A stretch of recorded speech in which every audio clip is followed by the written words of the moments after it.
100% strike rate, కానీ ఇప్పుడు అంతా డిఫెన్స్.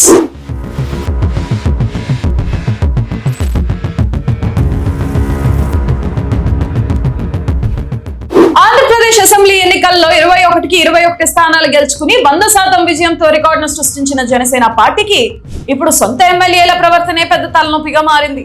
క్లీన్ పాలిటిక్స్ నినాదంతో అధికారంలోకి వచ్చిన పవన్ కళ్యాణ్ కు కొందరు ఎమ్మెల్యేలపై వస్తున్న ఆరోపణలు మింగుడు పట్టడం లేదు. వ్యక్తిగత వివాదాలు, భూ సెటిల్మెంట్స్, ఆర్థిక ఆరోపణలు ఇలా వరుస పెట్టి వివాదాలు చుట్టుముట్టడంతో జనసేనాని ఇప్పుడు ఆత్మరక్షణలో పడాల్సి వస్తుంది. అసలు జనసేన ఎమ్మెల్యేల చుట్టూ తిరుగుతున్న ఆ వివాదాలు ఏంటి? పవన్ కళ్యాణ్ తీసుకోబోయే కఠిన నిర్ణయాలు ఎలా ఉండబోతున్నాయి?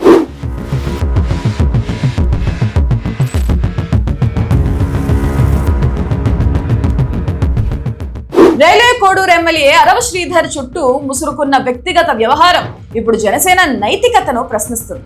ఆయనపై వచ్చిన ఆరోపణలు ఒకెత్తైతే, బాధితులపై పార్టీ కార్యకర్తలు దాడికి పాల్పడ్డారన్న వార్తలు సోషల్ మీడియాలో దావానంలా వ్యాపించాయి. తప్పు చేస్తే సొంత వారినైనా వదలను అని పదే పదే చెప్పే పవన్ కళ్యాణ్ ఈ విషయంలో మౌనంగా ఉండటం ప్రత్యర్థులకు బలమైన ఆయుధంగా మారింది. హైకమాండ్ త్వరితగతిన స్పందించి కఠిన చర్యలు తీసుకోకపోతే క్షేత్రస్థాయిలో పార్టీ క్యాడర్ కు తప్పుడు సంకేతాలు వెళ్లే ప్రమాదం ఉందన్న ఆందోళన వ్యక్తమవుతుంది.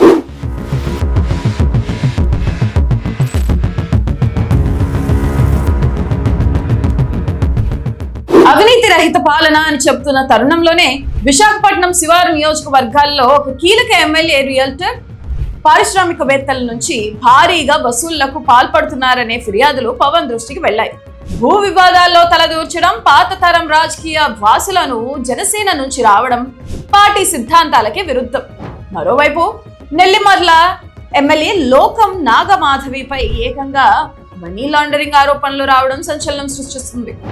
విచారణ సంస్థల వద్ద దీనికి సంబంధించిన సమాచారం ఉందన్న వార్తలు జనసేనను మరింత ఇరకాటంలోకి నెట్టాయి. అధికారంలోకి వచ్చిన కొద్ది కాలంలోనే ఇలాంటి ఆర్థిక ఆరోపణలు రావడం పార్టీ ఉనికికే ప్రమాదకరంగా మారచ్చు.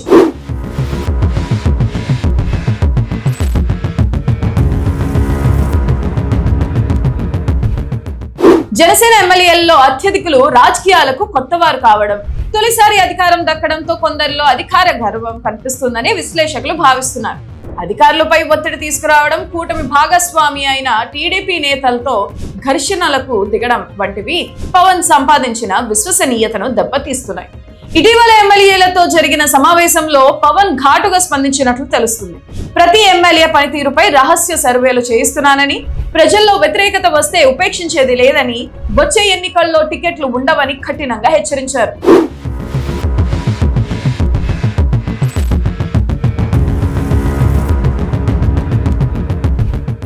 జనసేన పార్టీ భవిష్యత్తు ఇప్పుడు పవన్ కళ్యాణ్ తీసుకునే విప్లవాత్మక నిర్ణయాలపైనే ఆధారపడి ఉంది. కేవలం సలహాలు సూచనలతో సరిపెట్టకుండా వివాదాల్లో చిక్కున్న ఎమ్మెల్యేలపై కఠిన చర్యలు తీసుకుంటేనే ప్రజల్లో పార్టీ పట్ల ఉన్న గౌరవం నిలుస్తుంది. మరి పవన్ కళ్యాణ్ తన మార్క్ క్లీన్ పాలిటిక్స్ ను ఎలా కాపాడుకుంటారో వేచి చూడాలి.